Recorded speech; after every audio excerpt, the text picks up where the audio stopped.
برحمة الله عدد ما في علم الله صلاة وسلاما دائمين بدوام ملك الله وعلى آله وصحبه ومن والاه أما بعد.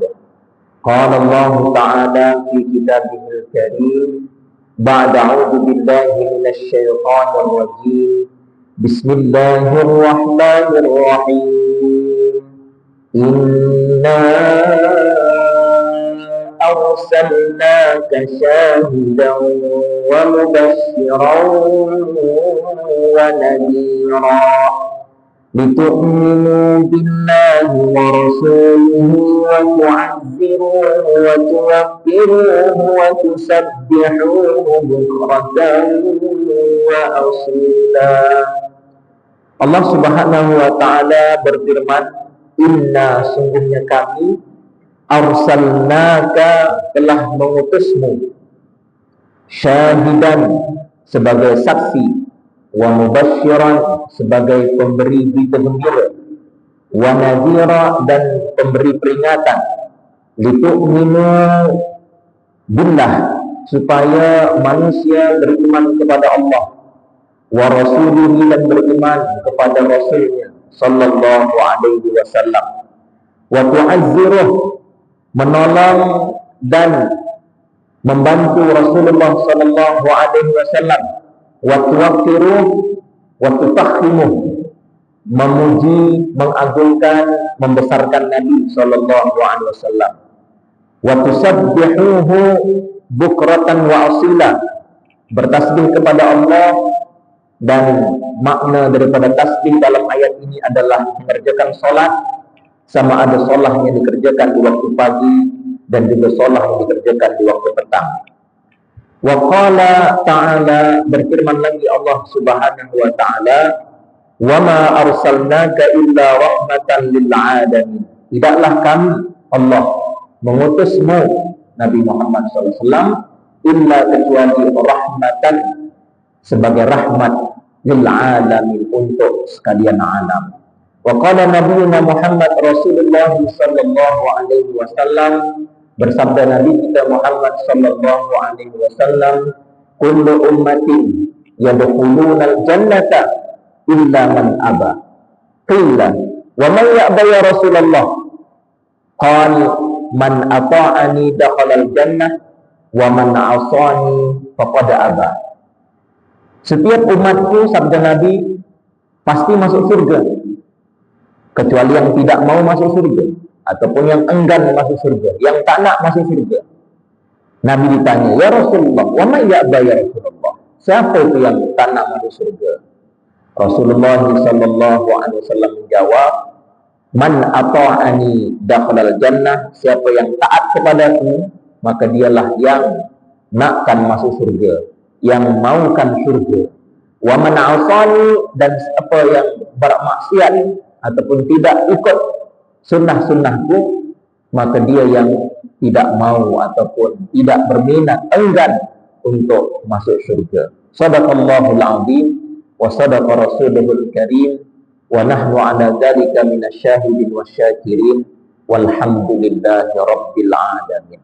Yang dimuliakan seluruh ahli jawatan kuasa masjid, wabil khusus Tuan Haji Amin dan semua ahli jawatan kuasa, barisan imam-imam, Tuan Bilal, Tuan Haji, Puan Hajah, hadirin hadirat, semua kita insya Allah dimuliakan oleh Allah. Apa kabar semuanya? Sehat?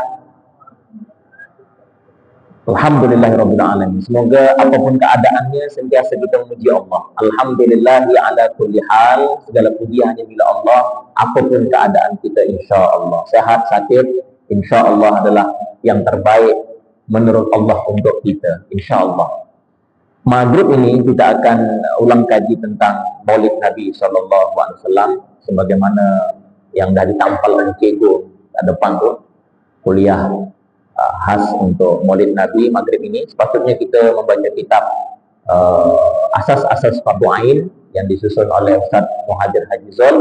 Hari Maghrib ini bersempena bulan Rabiul Awal, dan tepat pula hari ini 12 Rabiul Awal dan masuk hari yang ke-13 Rabiul Awal, maka sangat-sangat baik dan dituntutlah untuk kita ulang kaji tentang Maulid Nabi sallallahu alaihi wasallam. Namun sebelumnya mengambil barakah bulan Rabiul Awal, mengambil barakah hari kelahiran Rasulullah, mari sama-sama kita bersolawat ya, sama kita bersolawat untuk mendapatkan barakah, untuk mendapatkan rahmat Allah, bersempena mengisytiharkan kegembiraan kita dan syukur kita menjadi umat Rasulullah sallallahu alaihi wasallam. Ikut saya sama-sama kita bersuara selawat kepada Nabi sallallahu alaihi wasallam. Selawat yang biasa saja insyaallah.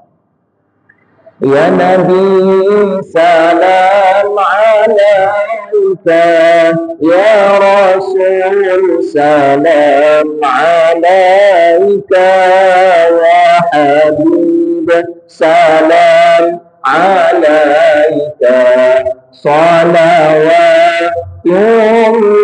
alaika, sallallahu ala Muhammad sallallahu alaihi wasallam, sallallahu ala Muhammad sallallahu alaihi wasallam.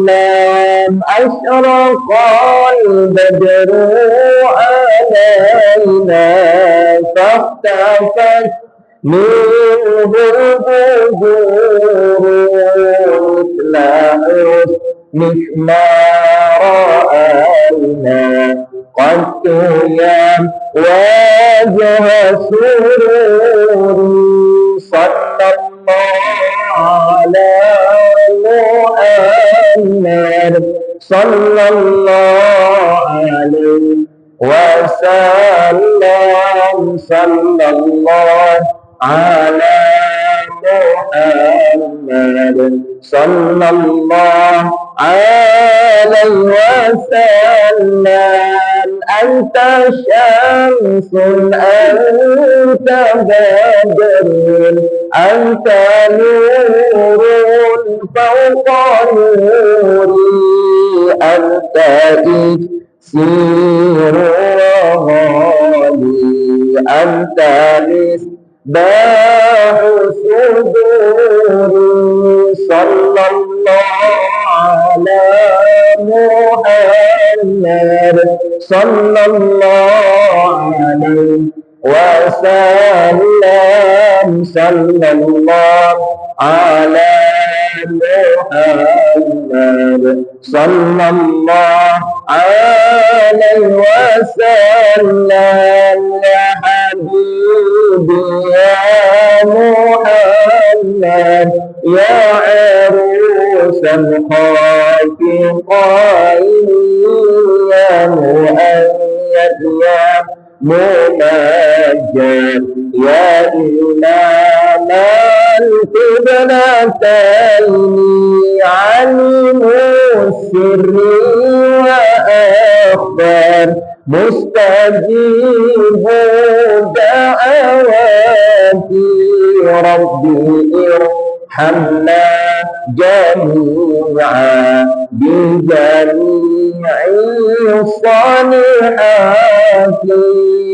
وصلاة الله على أحمد عد تحرير السطور أحمد هادي محمد صاحب الوجه المنير.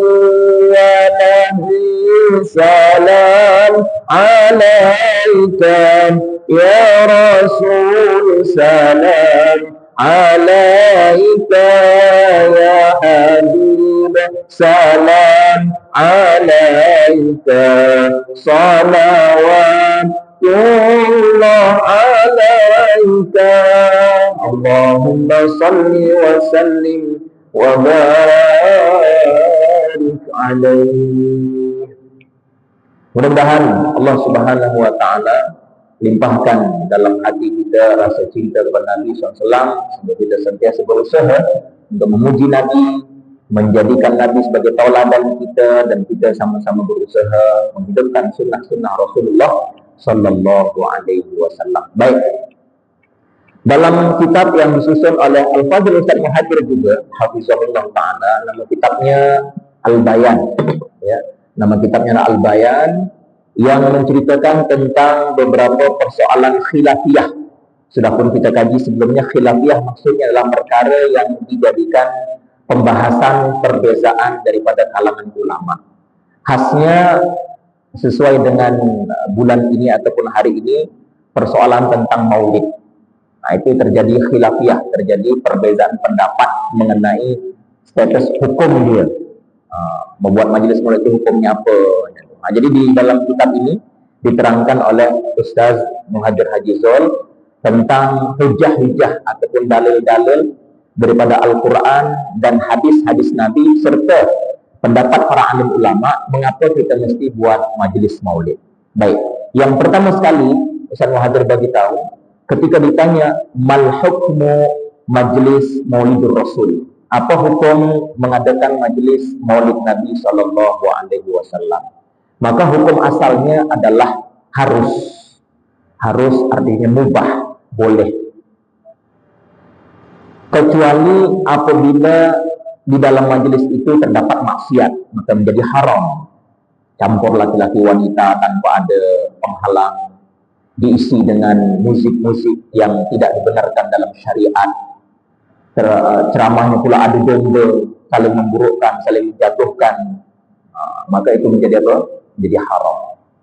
Dan boleh menjadi sunat apabila di dalam majelis tersebut dibacakan Al-Quran, dalam majelis tersebut berselawat memuji Nabi, dalam majelis tersebut ada yang namanya silaturahim, iktikaf dalam masjid, dalam masjid tersebut ada sedekah makan katakanlah, maka benda-benda ini yang menyebabkan hukum maulid menjadi sunat. Dan boleh menjadi wajib maulid. Ketika mana wajib? Ketika masyarakat dah mulai melupakan sejarah tentang Nabi, mulai meninggalkan sunnah-sunnah Nabi, mulai tak peduli dengan apa yang dikatakan sebagai fikir risau Nabi sallallahu alaihi wasallam, sampai satu tahap dah tak peduli dah. Ini bulan Rabiul Awal ke, Rabiul Akhir ke, Syakban ke, lantak lah. Janji aku cari duit, kerja, makan, tidur, mati, dah itu je. Tidak peduli. Anak-anak dah mulai tak tahu lagi bila Nabi lahir, di mana Nabi lahir, apa yang namakan sunnah, apa yang namanya adab-adab dalam makan, cara Nabi macam mana, tidur, gaya tidur Nabi macam mana, dah tak tahu lagi dah pasal-pasal sunnah. Maka di saat umat meninggalkan sunnah, apalagi sunnah-sunnah yang ringan-ringan, dah mulai ditinggalkan. Contoh sunnah yang ringan banyak ditinggalkan sekarang ya tuh. Kalau dalam wudhu misalkan sunnah yang banyak ditinggalkan, masukkan air ke hidung, namanya istinsyaq, sudah banyak ditinggal tuh. Biasanya wudhu begitu tuh, masuk air ke hidung betul-betul disedot tuh, itu dah jarang. Kenapa? Alasannya sakit, tidak kuat. Apalagi kalau dalam sunnah wudhu itu pakai air dah tak ada jimat-jimat. Buka aja tuh, tak ada jimat-jimat lagi. Padahal Nabi sallallahu alaihi wasallam walaupun wudhu di samudra sekalipun, dia tetap menjimatkan air. Nah, itu sunnah, tak haram ya, tapi sudah meninggalkan satu aturan yang diajarkan oleh Nabi sallallahu alaihi wasallam. Apa maksud sunnah? Sunnah maksudnya adalah maja'a mangkulan ar-rasulillah bil fi'lin aw qaulin aw taqririn.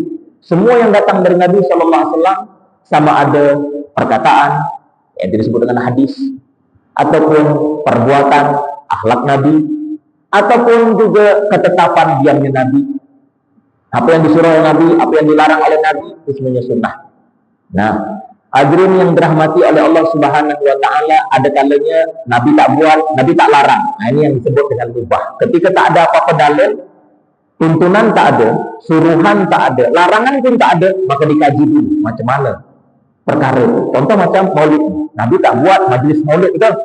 Nabi tak buat, apalagi Yasin tiap malam Jumat misalkan, maka dikaji. Nabi tak buat, tapi Nabi juga tak larang, maka dikaji isi daripada perbuatan yang harus tadi itu. Baca Yasin, baca Quran, salah ke baca Quran? Bahkan bukan hanya malam Jumat, setiap malam baca Yasin tak ada masalah. Apalagi majlis maulid, isinya apa? Mengingatkan tentang Nabi, muji Nabi, ulang-ulang tentang Nabi, salah bu? Jangankan bulan Maulid, kalau boleh sepanjang hayat mengulang kaji dan memuji Nabi, betul tak? Tak ada masalah. Jadi sesuatu yang tidak ada suruhan dari Nabi, tidak ada larangan dari Nabi, Qurannya tak ada, hadisnya tak ada, maka ulama membahaskan perbuatan itu. Boleh jadi itulah namanya budaya ataupun adat yang terkadang adat itu sesuai dengan agama, tak bertentangan, tak mengapa. Begitulah dulu cara dakwahnya para wali-wali Allah, wali songo khasnya. Macam mana cara dakwahnya dengan orang-orang Hindu ketika itu, macam mana dakwahnya dengan orang-orang yang langsung tak kenal Allah. Maka dibuatlah satu budaya-budaya yang memang tidak bertentangan dengan syariat Allah Subhanahu wa Ta'ala. Baik, kita cerita pada pembahasan kita tadi. Majlis Maulidur Rasul Sallallahu Alaihi Wasallam boleh menjadi wajib ketika satu masyarakat, satu ahli qaryah sudah mulai melupakan sunnah Nabi. Kalau dalam pergaulan, sunnah yang sekarang banyak dilupakan, tak semualah, tapi dah hampir-hampir banyak juga. Kurangnya menebarkan salam sesama. Ifsya'us salamu bainakum. Jumpa salam, assalamualaikum, bersalaman, tanya kabar. Nah, itu dah mulai jarang lagi. Kecuali hanya orang yang dikenal-kenal aja. Kalau dah tak kenal, dia pura-pura tak tahu aja. Dengan siapa dia biasanya hubungannya? Dengan handphone. Kadang-kadang sama-sama ambil ubat kat klinik menghibur. Sama-sama nih pakai songkok putih, sama-sama. Cuma tak kenal. Pura-pura tak tahu aja. Buat hal masing-masing aja. Apa salahnya? Assalamualaikum. Dia kabar ya, di suara ketok-ketok nandi apa omahnya nandi. Tanya kabar kan bagus. Padahal Nabi SAW mengajarkan setiap seorang muslim berjumpa, maka masing-masing ada hak dan kewajiban. Hak dan kewajiban pertama, mengucapkan salam, menjawab salam, tegur sapa dengan wajah yang manis, tanya kabar. Maka di saat kita salam, tegur sapa, kemudian bercerita tentang hal ehwal masing-masing, maka di saat itu dosa kita diampunkan oleh Allah. Qabla yatafarraqa, sebelum berpisah, selagi itu dosa diampunkan. Tapi budaya silaturahim macam ini sekarang dah mulai hilang dengan sebab handphone. Dengan sebab apa? Sesama dah tak begitu lagi. Kita yang kenal yang rapat ya, itu pun kenapa? Segan pula kalau tak tegur nanti. Apa pula ni kata? Dah bukan karena Allah lagi dah. Dan Islam nak hidupkan silaturahim lagi dah. Itu di antara tanda-tanda sunnah dah mulai ditinggalkan. Dan dalam banyak perkara dah mulai sunnah banyak ditinggalkan, maka majlis maulid boleh menjadi sunat, bahkan boleh menjadi wajib. Boleh tuan-tuan yang mulia? Paling kurang Ustaz Muhadir bagi tahu di sini ada 3 maksud mengapa kita buat majlis maulid. Ya, saya ucapkan tahniah lah kepada Tuan Haji Amin dan semua ahli jawatan kuasa yang mengingatkan saya untuk malam ini jadwal kuliah biasa digantikan dengan cerita tentang maulid. Ini satu program yang sangat penting untuk dihidupkan. Bahkan kalau tradisi-tradisi di Mesir, di Indonesia dan di beberapa negara lainnya, bulan Rabiul Awal itu program dia sebulan baca syair-syair maulid. Contoh baca berjanji. Bukan baca belagu-lagu gitu aja, bukan. Dibaca dengan terjemahan, siap dengan syarahan sekali. Siap bagi ijazah lagi, bagi sanad. Sekarang ini kita baca berjanji, yang baca tak paham, yang dengar tak paham, yang komplain tak paham. Apa baca mantra? Memanglah yang baca tak paham, yang dengar tak paham. Walamma tamma hamluhu, tak paham ni.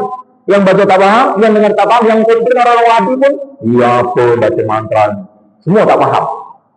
Nah, jadi sepatutnya macam berjanji, maulid tibai, situl duror, itu dibaca terjemahannya, bahkan kalau dikaji, dibaca kitabnya dikaji. Itu semuanya sejarah tentang Nabi, ujian tentang Nabi dari sebelum lahir sampailah Nabi wafat. Itu rata-rata selawat itu. Karena kalau di Jawa, seperti di tempat kami di Magelang, Jawa Tengah, sebulan itu ngaji kitab-kitab itu. Nanti malam puncak dia, malam puncak dia, malam-malam las, ada dipanggil nanti habaib, syekh untuk bagikan tausiah. Tapi malam-malam biasa baca maulid, diterjemahkan, dikaji. Mesir pun sama juga, macam itu tradisi dia. Bulan Rabiul Awal dia, semua kelas-kelas stop. Isinya apa? Semua kajian tentang Nabi. Semua kajian tentang Nabi. Bukan berarti mesti Rabiul Awal dia mengaji tentang Nabi, bukan. Cuma lebih lagi kita mengingat di Rabiul Awal tentang Nabi SAW. Karena sifat kita manusia, nasia, suka lupa, suka leka. Maka ketika diingatkan, insya Allah kembali lagi kita akan patah balik pada jalan yang dikehendaki. Baik, 3 tujuan penting kita mengadakan majlis maulid ini. Yang pertama, adalah menzahirkan kecintaan kita kepada Nabi Sallallahu Alaihi Wasallam. Cinta kepada Nabi adalah salah satu dasar dan rukun keimanan. Jadi kita buat majlis maulid kenapa? Sebab kita cinta Nabi, sebab kita bergembira, sebab kita bersyukur menjadi umat Rasulullah Sallallahu Alaihi Wasallam. Apa perintahnya untuk kita bergembira, bersyukur, dan kita dituntut untuk mencintai Nabi? Apa dalilnya? Satu, ayat Al-Quran yang tadi khutbah Jumat dibaca. Ayat muqaddimahnya Alhamdulillahil qail qul bifadlillah. Itu ayat pertama tu dalam khutbah Jumat tadi. Qul bifadlillahi wa birahmatihi fabidzalika falyafrahu huwa khairun mimma yajma'un. Surah Yunus, ya, ayat yang ke-56 menyebutkan, katakan wahai Muhammad kepada umatmu dengan sebab kurniaan Allah berupa Islam dan iman, dan dengan sebab dihadirkannya Rasulullah sebagai rahmat. Wa birahmatihi, rahmah di sini rahmat di sini kelahiran Rasulullah. Dengan sebab Islam, iman, dan Rasulullah lahir menjadi nabi kita yang terakhir, fabidzalika falyafrahu, maka bergembiralah kalian dengan nikmat tersebut. Bergembira maksudnya apa?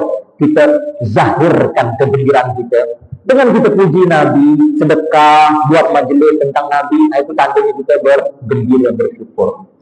Dan syaitan itu disebutkan dia sangat sedih dan sangat benci, bahkan menjerit dalam 4 perkara. Pertama, ketika dia dilaknat oleh Allah. Ranatun hina li'ina. Iblis dia sangat sedih, sangat benci, sangat sakit ketika dia dilaknat oleh Allah. Bila dia dilaknat? Ketika tak nak sujud pada Nabi Adam. Fakhruj innaka minas sagirin. Dikeluarkan daripada surga dengan sebab dia sombong. Apa kata Allah? Fakhruj innaka minas sagirin.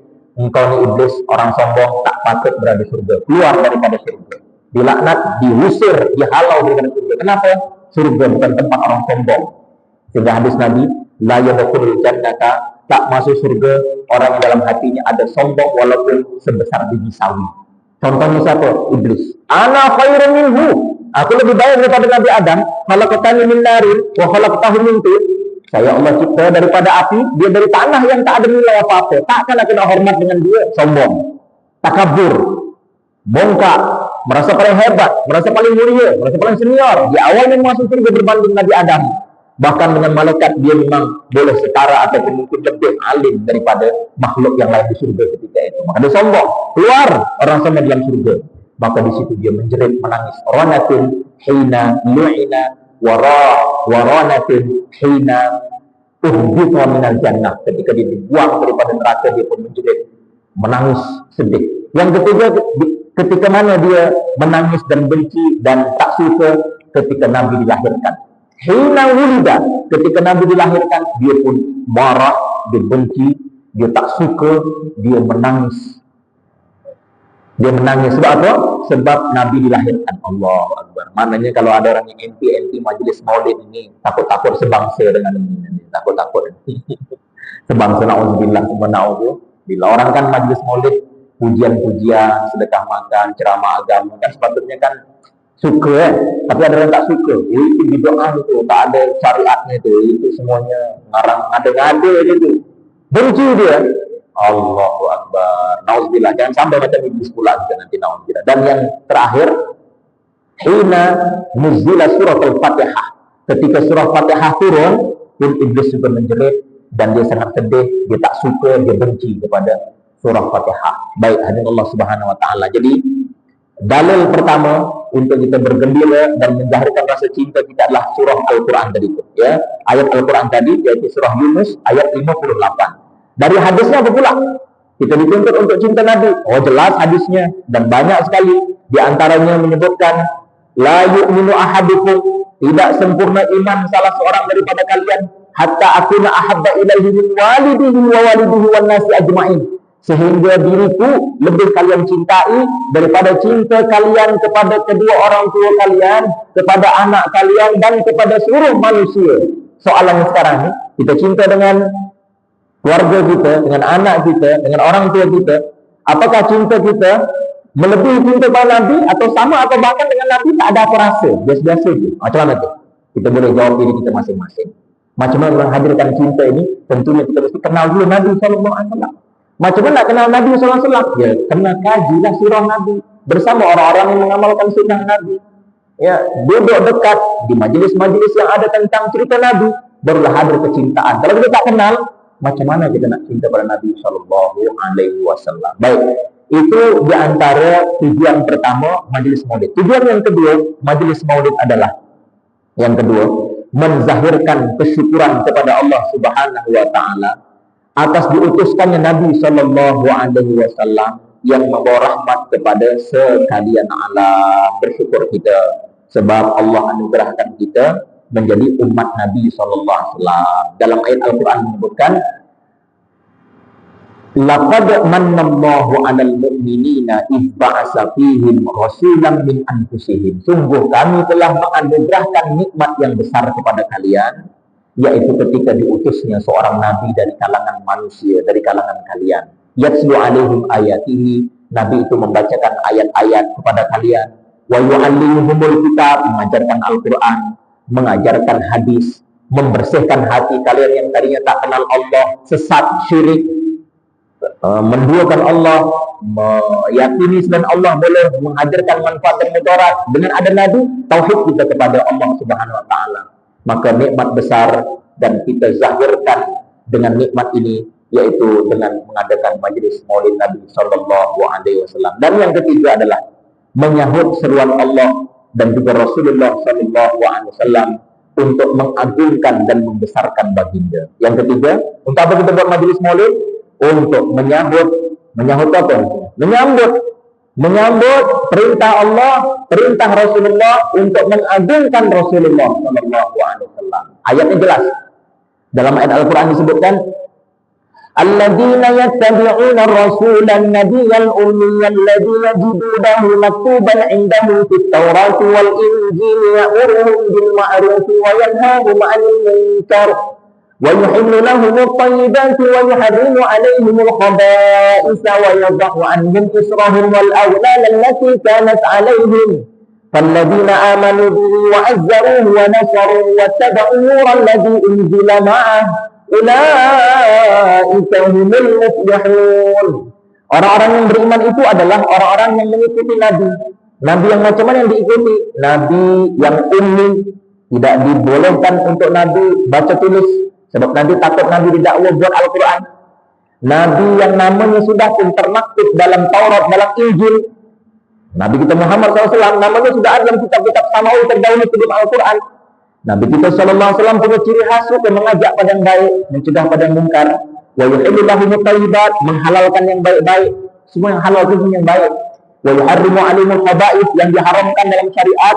Dalam hadis Nabi semua benda-benda tak baik diharamkan. Ada setengah ni orang benda itu dah haram, dah diiktiraf oleh undang-undang kerajaan, bahkan yang memakannya dikira penjenayah, masih lagi boleh berdalil tu. Saya ada jumpa orang-orang macam tu. Apa daun ganja tu, daun ganja yang dari Thailand ke apa tu. Saya tanya, dia tanya awalnya dia cerita-cerita lah, cerita-cerita kalau dia tu guna benda tu, dia masih pakai benda tu. Lepas tu dia kata daun je Ustaz, daun je. Tak ada apa pun. Kita kalau kenduri, nanti pakcik-pakcik, ayam ibu semua pakai benda tu. Biasa je, tak ada apa. Bukannya tu dah diharamkan. Dah jelas-jelas haram. Boleh bawa apa? Selai. Boleh bawa apa? Mabuk. Boleh. Apa bahasa orang-orang sekarang ni? Boleh apa juga? Boleh melayang dengan tu kan? Bukan setakat untuk obat lagi tu. Dia kata tak apa, ini tak haram. Padahal kalau dapat tu, ketangkap dengan polis semua tu, boleh penjara paling kurang 2 tahun, sebat paling kurang 2 kali sebat tu. Setahu saya lah macam tu. Tapi dia boleh menganggap benda tu tak haram. Bahkan dia kata tu biasa je, macam daun biasa je. Tengok, umat lemah ni punya iman sebab nafsu, sebab keseronokan yang macam tu, dia menganggap benda tu tak haram. Ketika dia menganggap benda tu tak haram, tak salah, agak-agak dia harapkan berhenti ke tak? Memang tak akan berhenti lah. Memang tak akan taubat dia. Allahu Akbar. Hanya Allah Subhanahu wa taala cerita kepada kita, cerita pasal Nabi SAW mengharamkan benda yang mesti tak baik, mesti diharamkan. Yang haram mesti tak baik. Wa yuharrimu 'alaihimul khaba'ith. Itu ciri khas Nabi SAW. Apa lagi? Wa yad'anhum israhum. Nabi selalu menghilangkan ataupun menyelesaikan setiap masalah-masalah umat. apalagi di zaman Nabi dengan sahabat-sahabat terdahulu. Banyak cerita-cerita dia. Wal aghlal allati kanat alaihim, yang terbelenggu dengan berbagai macam-macam masalah dunia dan akhirat diselesaikan oleh Nabi sallallahu alaihi wasallam. Dan walladzina amanu bihi, siapa yang beriman kepada Nabi, wa azzaruhu, agungkanlah Nabi, pujilah Nabi, besarkanlah Nabi. Wa nasaru, tolonglah Nabi, maksudnya tolong apa? Hidupkan sunnah Nabi sallallahu alaihi wasallam.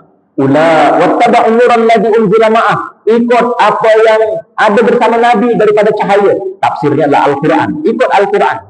Kita usahakan Al-Quran tadi itu untuk boleh dibaca, kemudian kita usahakan untuk memahamkan dengan para alim ulama, lepas itu kita amalkan, dan pengamalannya pun mesti juga untuk para alim ulama. Tadi Haji Jamil petang-petang jumpa saya, Ustaz, macam mana Ustaz, ada orang yang dia boleh baca tapi dia tak amal.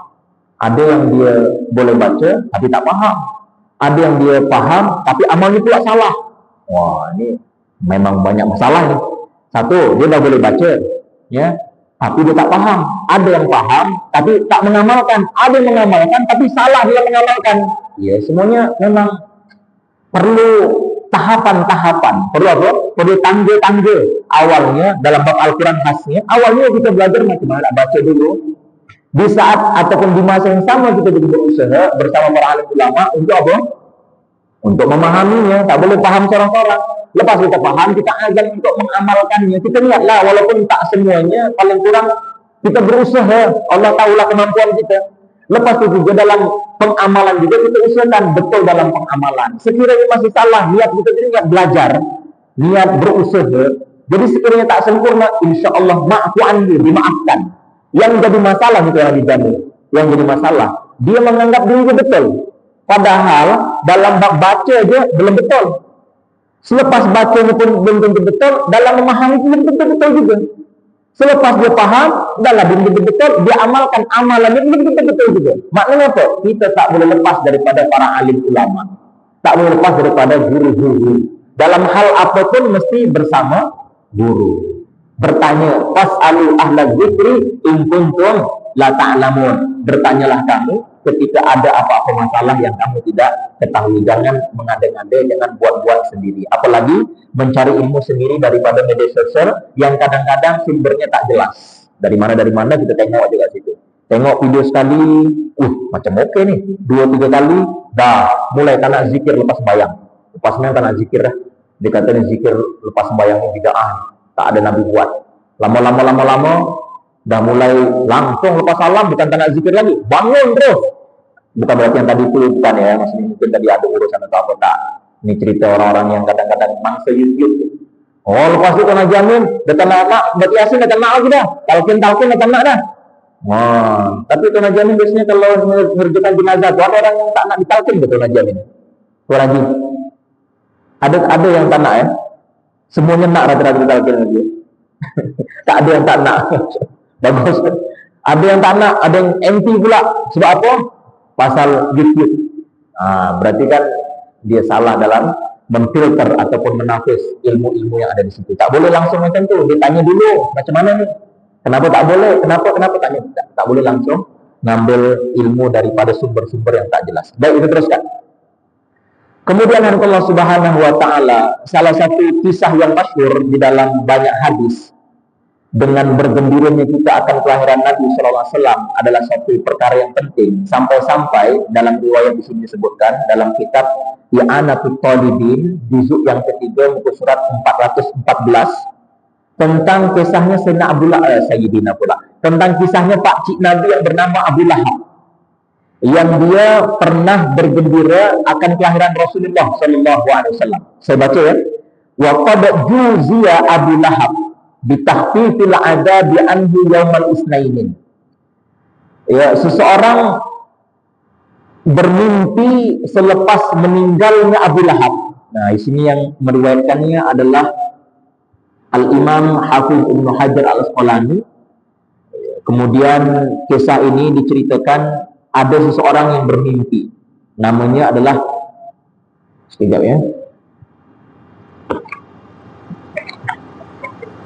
Ibnu Abbas. Dia bermimpi selepas meninggal dunia Abu Lahab ataupun matinya Abu Lahab, sudah dimati dalam keadaan kafir, musuh Nabi walaupun pakcik Nabi, keluarga Nabi, setiap hari Isnin dia punya azabnya diringankan. Kemudian dalam riwayat, dalam mimpi itu ditanya, mengapa setiap hari Isnin dia punya siksa diringankan, ditahfifi azab. Kenapa? Bisababi i'tatihi suwaibata lima basyarat bihi biwaladatihi. Disebabnya adalah dia bergembira mendapat berita dari hamba sahayanya, daripada budaknya bernama Suwaibah. Suwaibah ini hamba sahaya dia, yang memberitakan pertama kepada Abu Lahab tentang kelahiran Nabi. Wahai tuan, anak saudara awak daripada Abdullah sudah lahir, namanya Muhammad. Dia punya gembira sampai dia terucap di lisannya memerdekakan langsung hamba sahaya tadi. Dia gembira tu, dimerdekakan terus. Maka dengan sebab dia memerdekakan hamba sahayanya dan bergembira sekejap tadi itu terhadap lahirnya Rasulullah, annahu yukhriju lahu min baini isba'ihi ma'an yashrubuhu kama ukhbira bidzalikal Abbas. Maka setiap hari Isnin Allah keluarkan dari jari jemarinya Abu Lahab ini air sehingga dia boleh minum di alam barzahnya. Dibagi minum dari apa? Jari jemarinya. Kama ukhbira bidzalikal Abbas. Jadi yang menceritakan ini adalah pakcik Nabi juga, adik-beradiknya ayah Nabi, Sayyidina Abbas. Kan Sayyidina Abbas dia yang Islam tu. Siapa lagi? Sayyidina Hamzah yang Islam, Abu Lahab, Abu Thalib dan semua kan semuanya kafir semua tu. Yang menceritakan juga adik-beradiknya Sayyidina Abbas radhiyallahu an. Dia cerita, dia mimpi Abu Lahab macam tu. Maka berkata para alim ulama, kalaulah hadza kafiran ja'a zammuhu wa tabbat yadahu fil jahim mukhallada. Seorang yang sudah ditakdirkan oleh Allah kafir dan Allah sudah mengecam dia, mencela dia dalam Al-Qur'an, tabbat yada abi lahab, tabbat yada abi lahab wa tabb. Dilaknat, celakalah engkau wahai Abu Lahab, karena selalu menghalang Nabi, memusuhi Nabi, nak membunuh Nabi, termasuk wamra'atuhu, istrinya juga. Itu kan laknat yang sangat buruk, sebab akan dibaca sampai kiamat. Orang yang macam ini pun boleh diringankan azabnya fi yaumil isnaini daiman, di setiap hari Isnin, karena dia surur, gembira sekejap saja di masa lahirnya Nabi. Jadi ulama berkata, fama zannu bil abdin ladzi kana umruhu bi ahmad masruran. Macam mana pula orang yang beriman, yang ikut Nabi, gembira sentiasa dengan lahirnya Nabi. Allah Akbar. Lepas itu pula mati dalam keadaan mentauhidkan Allah, bukan mati kafir. Apakah agak-agak orang ini masuk neraka ke surga? Insya Allah. Dengan gembira ini saja sudah cukup bagi syafaat kita masuk surga, insya Allah. Jadi jangan main-main bergembira atas kelahiran Nabi. Ya, boleh insya Allah ya. Coba kalau macam kami di Mesir dulu bulan Maulid, biasanya dia akan orang-orang Mesir yang asli itu, dia akan ketuk rumah-rumah kita, dibagi halawah, dibagi makanan manisan-manisan ke student-student. Dia kata apa? Dan di ajli Maulid Nabi. Dia maksudnya apa? Dia banyak sedekah bulan Maulid itu. Wah, di sedekah. Maksudnya apa? Ambil barakah bulan Maulid. Kita buatlah apa-apa amal yang baik bulan Maulid ini. Kalau tak mampu sedekah, paling kurang jumpa orang senyum, tegur sapa pun okey lah. Ini sedekah, tidak jumpa orang muka 50 di bijak gajah, tak ada tegur sapa, masih tengok keburukan orang aja, nak minta dihormati saja. Boleh ya insya Allah. Singkatnya bulan Maulid ini, bulan kita bersyukur, bulan kita bergembira, bulan kita meningkatkan amal, bersempurna kita menjadi umat Rasulullah Sallallahu Alaihi Wasallam. Jadi orang yang sudah dilaknat macam itu pun masih lagi diringankan dengan keberkahan Nabi Sallallahu Alaihi Wasallam.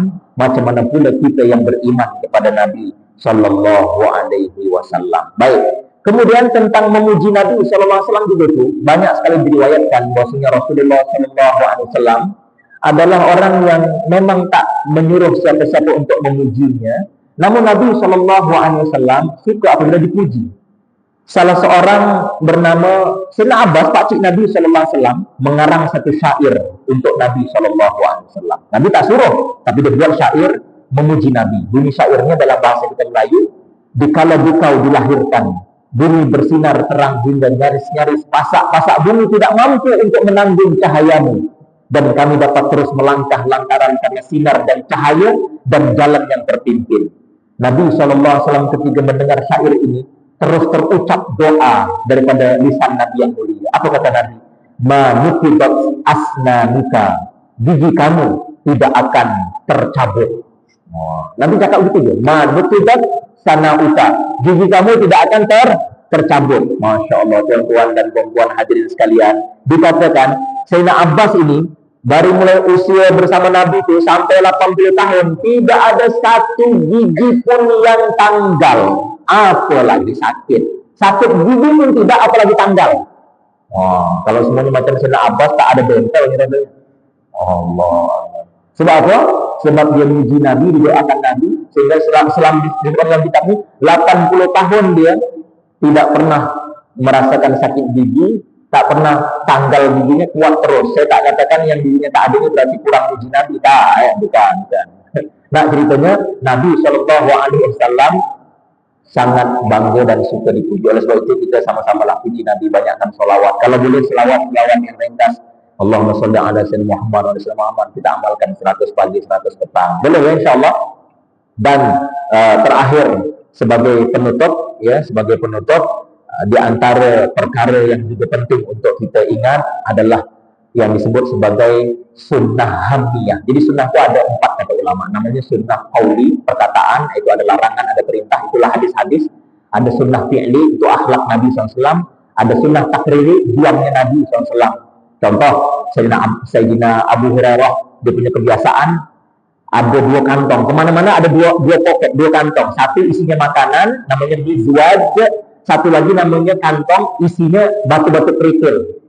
Batu kerikil itu isinya kurang lebih dalam 13 ataupun 12 ribu. Pagi diisi penuh kantong itu, malam tuh takkan tidur sebelum habis batu tadi itu dikeluarkan dengan tasbih. Subhanallah, subhanallah. Rasulullah tengok nih, Nabi tak cakap apa-apa, tak larang, tak suruh, diam je. Ini namanya sunnah takriri. Itu yang sekarang ada tasbih tuh. Itu yang pertama buat itu siapa? Sayyidina Abu Hurairah, namanya sunnah takriri. Nabi tak larang, Nabi tak suruh. Tasbih. Jadi kalau ada yang kata tasbih itu bid'ah, bahaya. Semua bid'ah ni bahaya. Maulid bid'ah. Ini yang pertama masuk neraka ni siapa ni berarti? Pengurusi. Penceramah. Jangan ya. Jadi tasbih itu sunnah takriri, ketetapan. Baik, ada lagi satu sunnah namanya sunnah hamiyah. Hamiyah itu artinya sunnah yang berkaitan dengan fikir risau Nabi. Baik ya, sebagai penutup 1 menit. Sunnah yang berkaitan tentang fikir risau Nabi. Ada 4 fikir risau Nabi SAW sebagai penutup untuk pesan pada maghrib ini. 1. Wa kaifa takunu ummatuhu muhti'ina ila Allah. Sunnah hamiyah, sunnah fikir risau Nabi, sunnah cita-cita Nabi. Nabi kita sallallahu alaihi wasallam bercita-cita macam mana semua umatku yang hidup ini hidup dalam ketaatan kepada Allah. Jadi Nabi nakkan kita ni tuan-tuan dan puan-puan yang mulia hidup dalam ketaatan kepada Allah. Jadi ketika kita buat tak betul, buat maksiat, buat perkara yang tak betul, maka Nabi sangat sedih dan orang pertama yang sedih dengan perbuatan kita. Jadi kita Nabi pertama apa? Wa kaifa takunu ummatuhu muhti'ina ila Allah. Macam mana umat ini hidup semua taat kepada Allah. 1. Yang kedua, wa kaifa takunu ummatuhu di akhir hayatihi bi imanin kamil. Macam mana nanti di akhir hayatnya matinya dalam keadaan iman, amalnya sempurna, husnul khotimah. Itu Nabi risau. Walaupun ada orang yang beriman, taat, tapi Nabi masih belum selesai lagi tuh, belum tenang lagi tuh. Masih risau. Kenapa? Banyak juga orang taat, akhir kehidupannya su'ul khotimah, na'udzubillah. Nabi risau terus. Kita pun macam itu juga kalau boleh. Kita risau macam itu. Boleh? Anak-anak, keluarga semuanya kita pikirkan macam mana supaya husnul khotimah. Yang ketiga, wa kaifa takunu ummatuhu yanjauna min adabil qabri. Allah. Udah husnul khotimah pun masih dirisaukan juga. Macam mana umat ini dah husnul khotimah, jangan sampai dia dapat azab kubur. Sebab walaupun husnul khotimah ditimbang amal, rupanya yang buruk lagi banyak, tetap dapat azab kubur. Jadi Nabi tanah ada umat yang masuk kubur diazab. Dan yang terakhir, wa kaifa takunu ummatuhu yadkhuluna al-jannata bighairi hisab. Macam mana umatku ini boleh masuk surga semuanya tanpa hisab. Tengok Nabi sayang bukan kat dunia je, sampai akhirat itu dipikir Nabi SAW. Sampai ke surga baru Nabi selesai dengan kehidupannya. Allah. Kita pula nak muji Nabi pun malas. Selawat Nabi pun mana, hidupkan sunnah Nabi pun macam ia tak ia malu dan segala macam. Ya Allah, macam manalah kita ni di hadapan Rasulullah sallallahu alaihi wasallam. Jadi insyaallah sama-samalah kita muhasabah, sama-samalah kita berusaha untuk menghidupkan sunnah Nabi kita Muhammad sallallahu alaihi wasallam. Itu saja yang dapat disampaikan.